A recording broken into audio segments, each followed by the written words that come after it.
This is The Real Deal, where real estate meets real life. Whether you're a seasoned real estate expert, a first-time home buyer, or if you're simply passionate about hearing small business stories, this is the podcast for you. Join us as we dive deep into the world of real estate and beyond. All right, welcome to episode 12 of The Real Deal, where real estate meets real life. I am your host, Janine and with my co-host, Ryan Hatcher. What's up, guys? And I'm super pumped for today's episode. I mean, I love all of our guests, I really do, but some of them are super fun and exciting, and I look forward to them. And I don't know, Ian, I feel like we have so much to talk about. So, oh, goodness. Ian, why don't you go ahead and introduce yourself?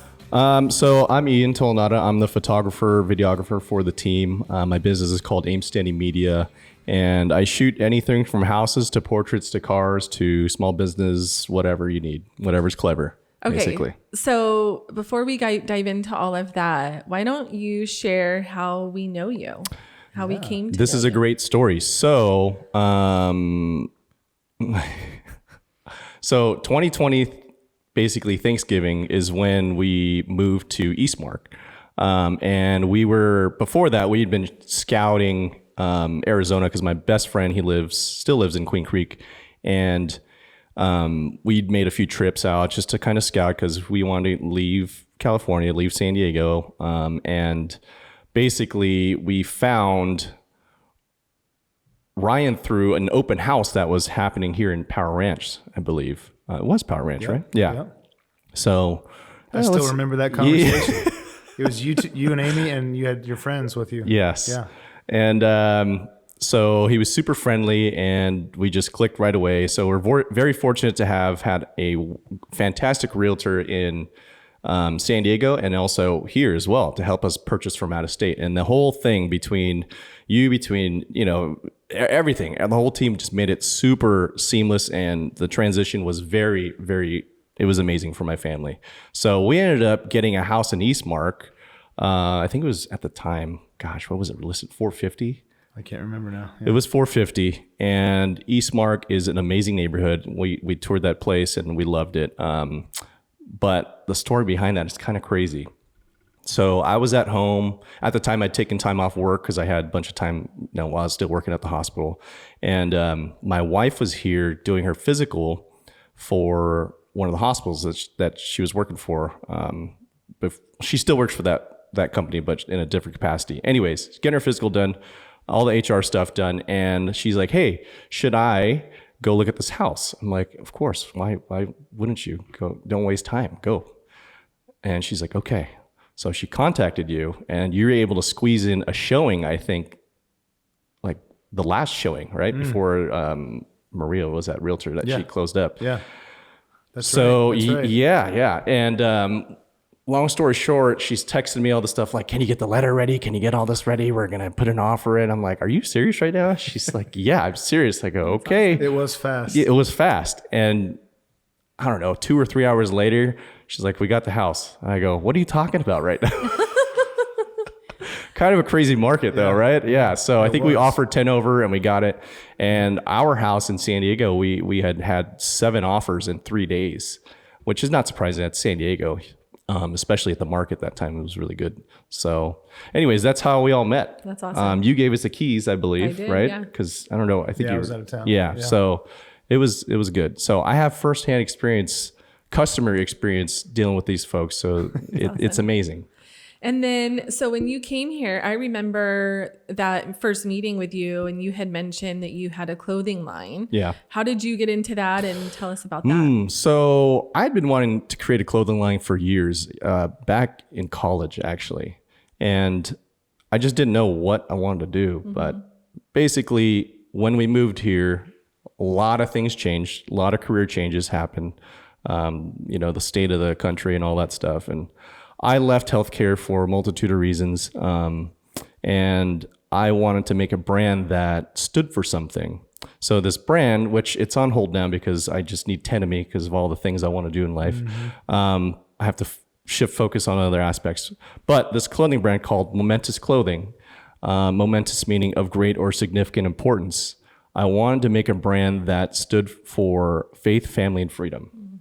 So something that will impact the community, at least within my own community. And if you go around Eastmark, you'll see a lot of people wearing my clothing. That's cool. Oh yeah. Well, if you see me outside of my uniform here, Yeah. I've got something on often. Oh, I love it. Of momentous. Yeah. So that's what that clothing brand is about. So I had it for 2 years. I just put it on hold beginning of this year because I have to focus on other things. But I hope to bring it back. Okay. Yeah. I don't have any gear. What's up with that? Oh, girl. It's time. Okay. Goodness gracious. Here we go. Okay, and then fast forward to today, you are our team's go-to photographer, videographer for all of our listings. And I will just say before we even kind of talk about that, I think, and we've said this a lot, that for us in selling real estate, one of the most important pieces, there are a couple really important pieces, but the photography and videography is truly one of the most important. It's humongous. So having somebody that we can partner with, because that's what we view our relationship as, a partnership, is so important. That's going to capture our listings in all of its beauty and splendor and help us to market it accordingly. It's one of the most important aspects of selling a home, is having professional photos and video. And you really do that so well. So Thank you. Appreciate it. You know, what's kind of crazy is that I taught myself all this stuff. Yeah. I didn't like take any courses or go to school for this. A lot of people, you know, they spend all this money.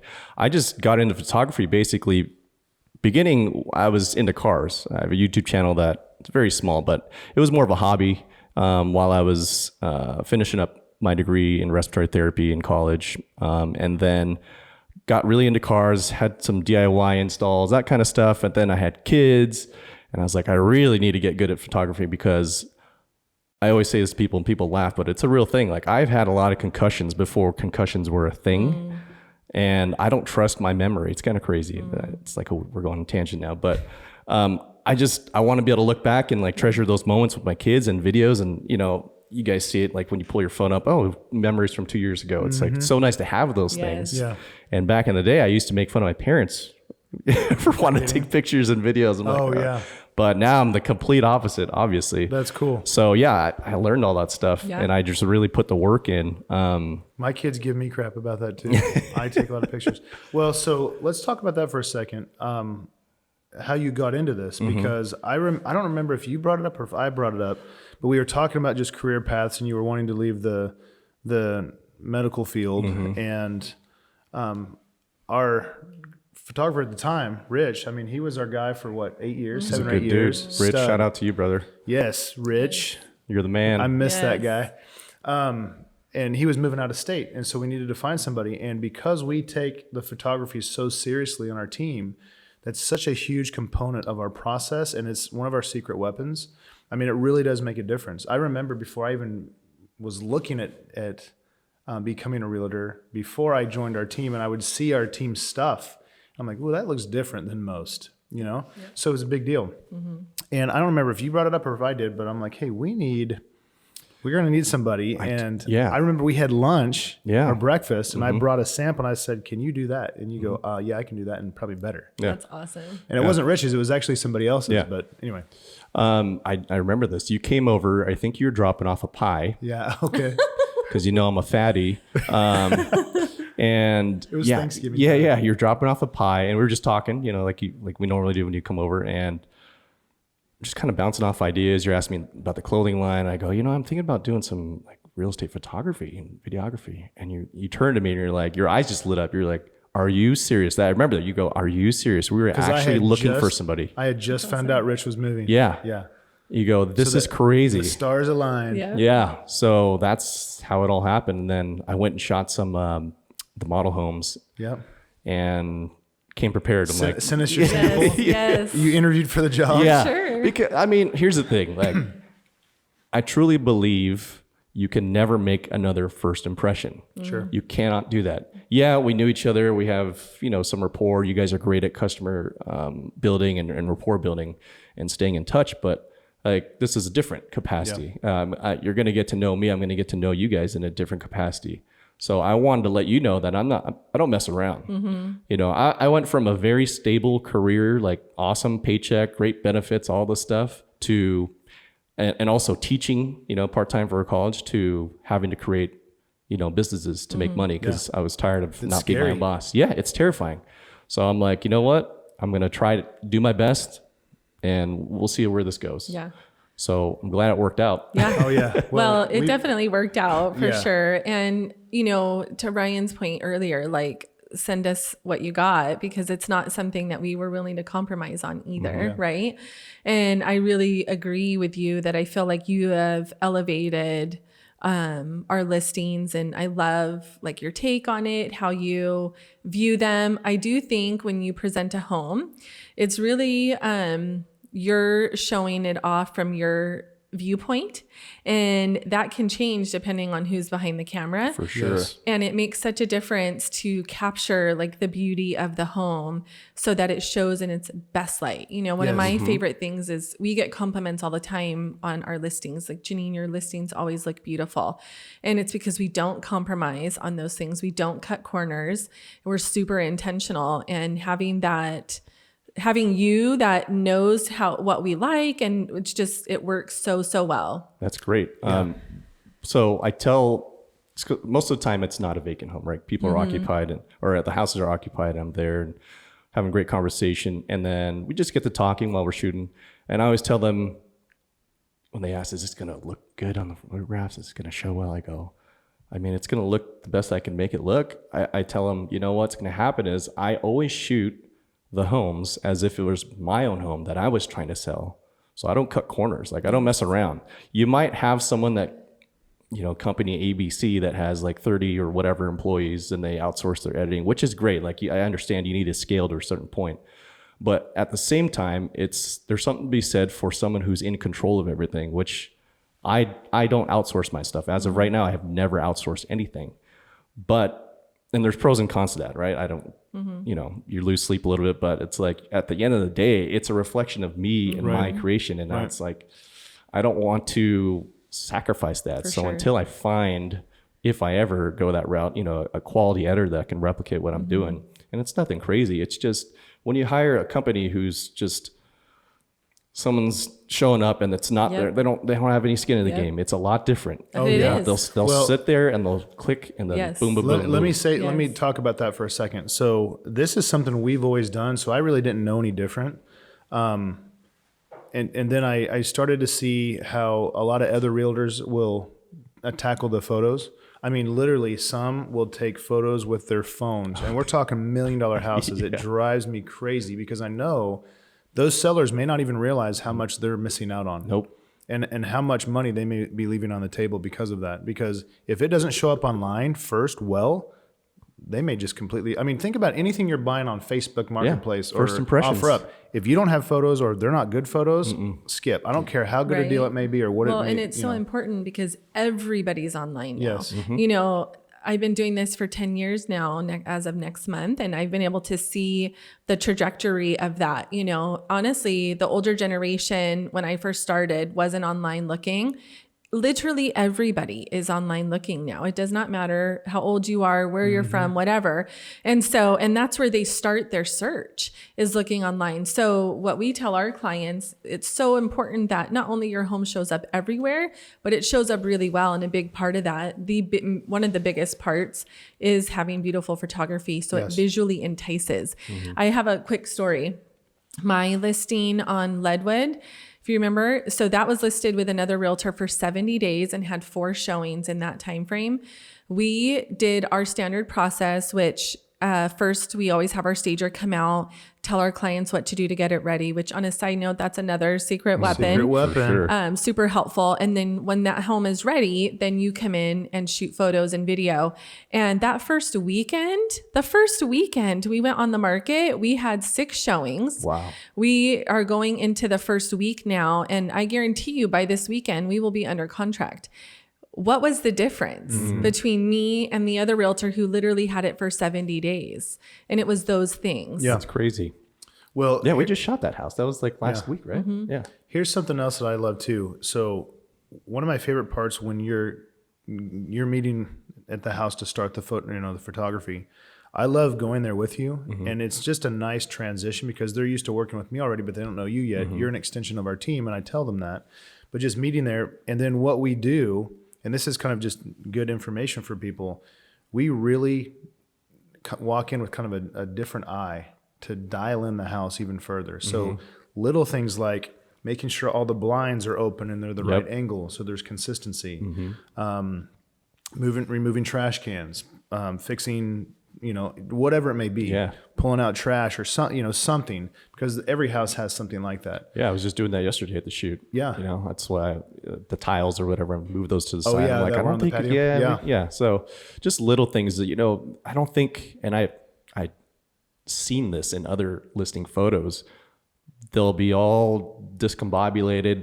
It'll look terrible, and I'm like, that's not good. That's not good for the seller. That's not good for the look of your company. It's not good. So lazy. It is. It's so lazy of that photographer. Well, I mean, we've seen it with drawers open. One of the things, I don't remember, I think it was my Melrose listing. You were like, I got to go get my leaf blower. Yeah. I remember. I love that though. that was actually fun to watch you develop as you started, because you're like, okay, I'm going to need some more tools here. Yeah. Well, so Rich, thank you, Rich. He told me, he gave me a list of things. He's like, you might want to consider just buying these things and just have them at the ready just in case. I'm like, oh yeah, that kind of makes sense. Now I get it. Yeah. Yes, because driveways always have leaves on them. Always. Yeah. Especially this crazy wind that we just had. Always. Oh yeah. We'll pick some weeds. I remember picking weeds with you at one of your listings. But it's like, all right, let's get this done. That was $1.4 million. That listing. We were picking weeds on the side of the house. It's just little things like that you're not necessarily like, what am I trying to say? It's not a compensation like getting paid type of thing. It's an integrity. For sure. I'm going to help you out. You help me out. For sure. Type of thing. Yes. And as much as money makes the world go round, it's like, just be a good human at the same time. Right. Like money's money. Money comes and goes, but you can never build relationships again. But I'm telling you, those little things make such a huge difference. I mean, countless times we've had not only clients say how impressed they were with the photos, but we do a little something special at the signing appointment where they get to see those photos.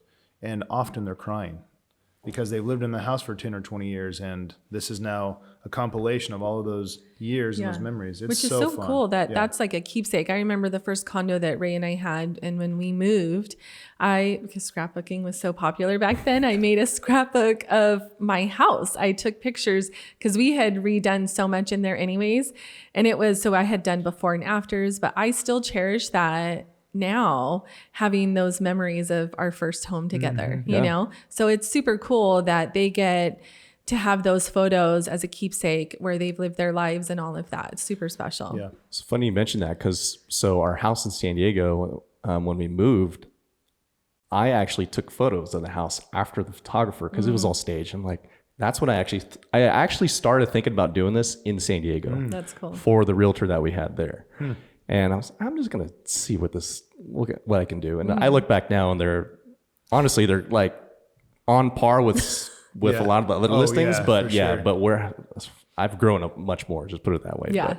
And I want to take pictures, not only do that, but like, this is where my kids were babies. I'm big on family, so I'm a sucker. I'm like a teddy bear inside. I love taking pictures and videos of my kids, and I love that house. As old as it was, still, for sure, our first like official, like real family house. Yeah.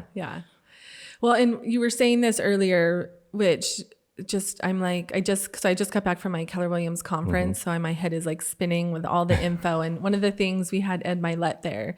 One of the things that he shared was the idea of not only were we made for greatness, but it's our duty to live out that greatness, right? And to not just be average.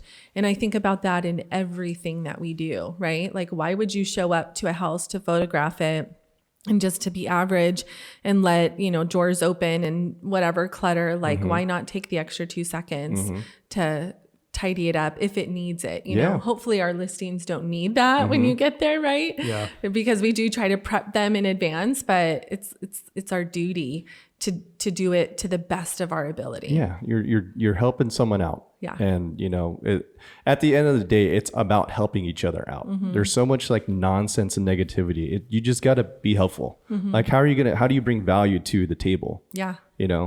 I'll be real. We're going to get real right now. Do you it. said keep it real, Let's right? do it. I'm going to keep it real. I don't keep anybody in my circle unless you provide value to me or my family or my other friends.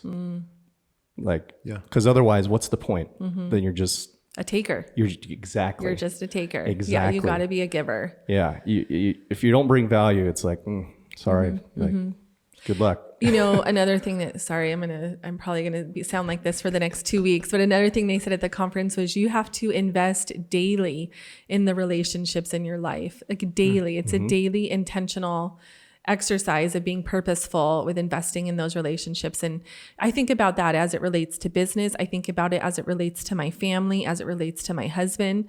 Like, what am I intentionally doing on a daily basis to invest in those relationships, my team members, right? So I love that. yeah. I've learned I'm getting this. fired up now. Right? I've learned this over the years, just as friends have kind of come and they've gone.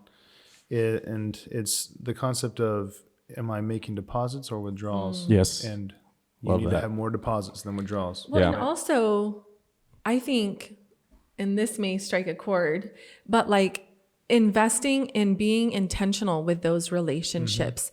You know, one of the hardest parts about being a realtor is that it's a personal business. So when you choose to hire us to help you buy or sell, you're choosing Janine or Ryan, right? It's not like we have a product that you're buying that if you're like, well, that product doesn't really suit me. Okay. But if you choose not to work with me, you're essentially saying like, I don't like you, or I don't like what you offer. I don't trust you, or whatever.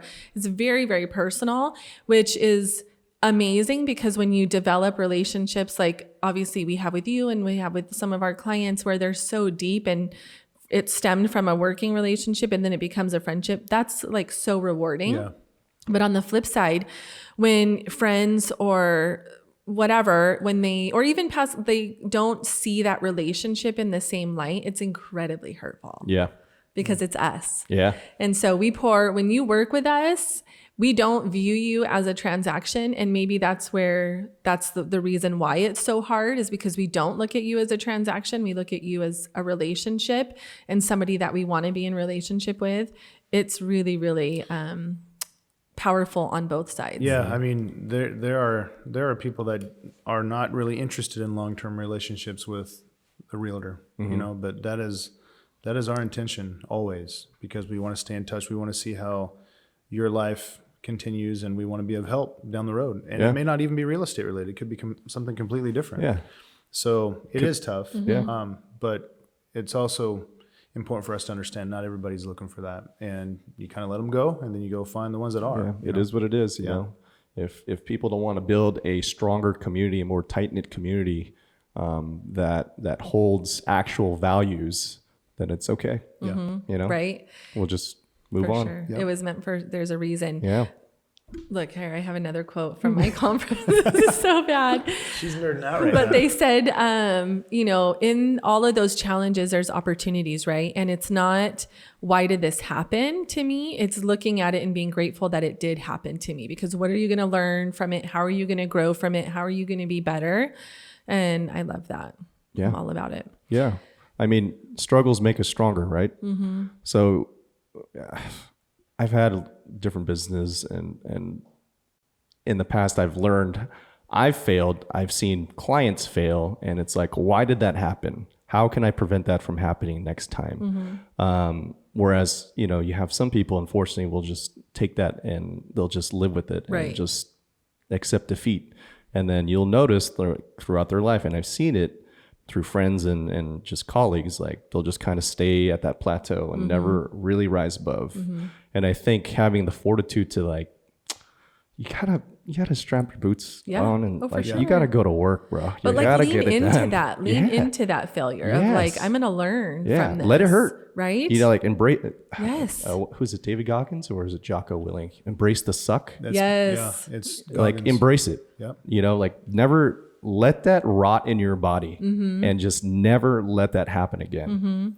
And make that feeling contagious to everyone else you work with. Know that you're bringing another level of competence and confidence to whatever you're doing.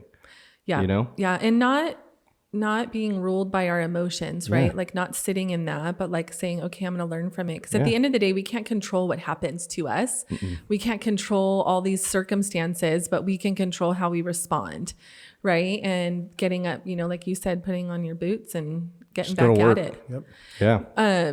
So along those lines, what is your motivation? Like what motivates you? Oh man, my family, my drives you. little girls. I have 2 little girls. I have an amazing, supportive wife, and I don't ever want to let them down, ever, ever.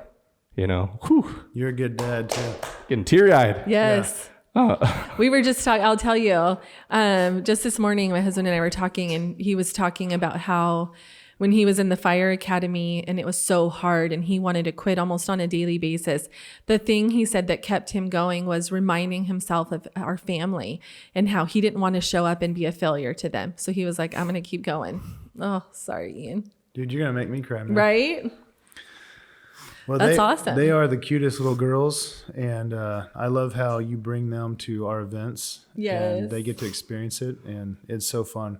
We just did a Valentine's Day thing for the dads to come Yes. and make flowers to take home for mama. And he always brings his girls. And just this morning, actually, I was going through my camera, and I'm like, Made my day. so I sent those pictures that I took of them. I'm a hot mess. Sorry. That's awesome.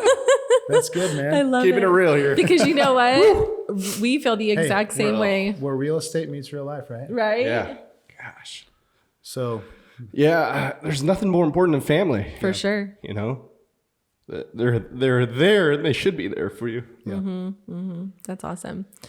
So kind of going back to photography and real estate and all of that, where are your, I mean, you have an entrepreneur mind, Ian. I can tell that. I see it. You've had several businesses. You have this intense drive to want to be the best and be great at what you do. What's next? Yeah. Trying to get that real estate license. That's why the clothing line's on hold. I'm trying to get that done as soon as possible. I love it. We're excited for that to happen. That's for exciting many for reasons. me. Yeah. Many reasons. I'm fired up, man. I'm not messing around. I'm not messing around. My goal is to never, ever have to go work in healthcare again. Yeah. Because it just burned me so bad. Yeah. You know, in multiple ways, and not me, but many other people. Oh, for Well, sure. if you learn how to do this business right, you will never have to. Yeah. If you do the right things and you're around the right people, and that's what I learned. It's being around the right people, learning how to do this the right way. And if you put in the work, what you're going to do, it's good. I remember when you first told me you wanted to get your license, I just said, okay, awesome, let's do it. But then we got to find your replacement now. No. Yeah, I mean, I could still shoot, but I'm not going to be shooting for other teams if this is going to be a thing, Yeah. you know. So it's pick and choose your battles. Yeah. Speaking of that, I kind of love that you obviously don't just work for us. How have you grown that side of it? Word of mouth. You know, that's how I grew my other business.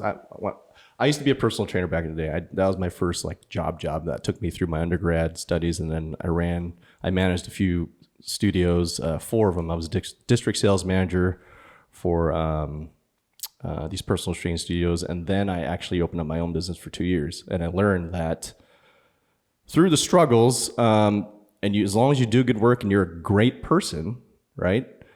They're going to do business with you. They see value in you because they like you as a person, like you were hitting right on people early. will. Exactly. And I learned the best way to advertise is just word of mouth and witnessing it, you know, and seeing it. Because at the gym, when you're working out with people or, you know, other clients from other trainers are like, ooh, what's this guy doing? That looks Right. fun. They're having a good time. They're smiling. I'm seeing results and I've had a few of those clients previously transfer over. That's cool. So yeah, word of mouth and seeing what's happening. Like everybody knows the home selling team in this community. So, you know, your team is not a secret to anybody around here, right? So I want to bring that into my life. I want to be a part of that. I want to help grow, and I want to help y'all grow. And maybe I love could it. bring something to the table. I don't know. Oh, you I will. love it for sure. Yeah. But yeah, word of mouth. And that's pretty much how I got my business. I mean, I do stuff on social media, but I'm not super big on social media as far as putting content out all the time. I'm trying to be better, but it's hard when you're working all the time or when you're Right. studying and get your real estate Right, license. right.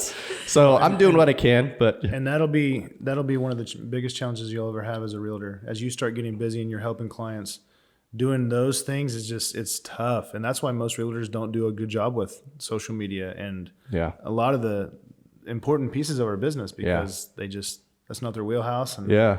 Brett does an amazing job. So kudos to Brett. Yes, yes. Yeah, and that's something that I think I could also bring to the table as far as like for me, once I get into it, because I have a lot of ideas, but like I said, I just got to get, I have everything down the pipeline. It's all lined up. I just have to knock them out one by one. Yeah. Well, I will Start say with the this. basics. You're going back to that first time we met in that open house. I remember that conversation and thinking, man, these are people I definitely love and want to be around. And so it's just been fun to see how our relationship has grown. And it's going to get even better. Yeah. So this is year 3 now? 3. I was just going to ask that. How long has it been? Yeah. So we moved here, 2020, November 19th.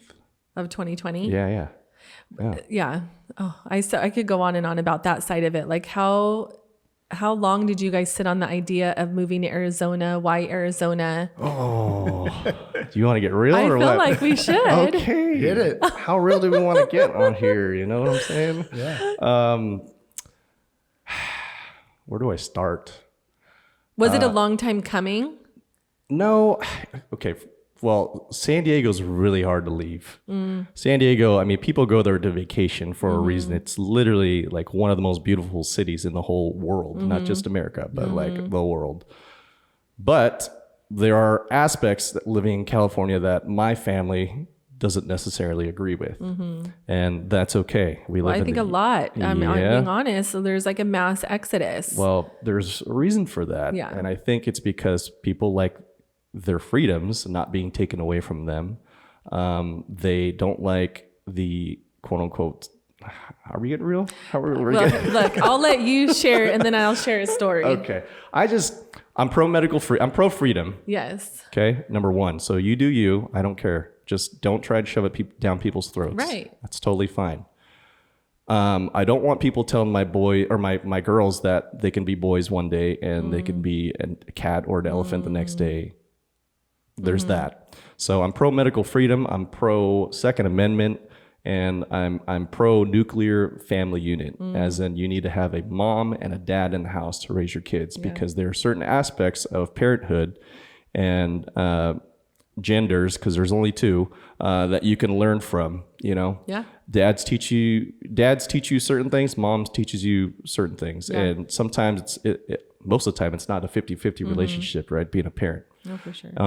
So, you give and take, and mom's not there one day and dad's got to pick up the slack or vice versa, So a lot of those values don't really stand, at least at the time when we were there. And a crazy thing that just happened not too long ago is at a gym, the local gym we used to go to, there was someone pretending to be a female that was dressing in the locker room. That type of stuff I want to avoid. I have 2 little girls. I have a wife. I don't want that nonsense around here. Yeah. And the gyms that we go to, I don't think they would be standing for that type of stuff. Yeah.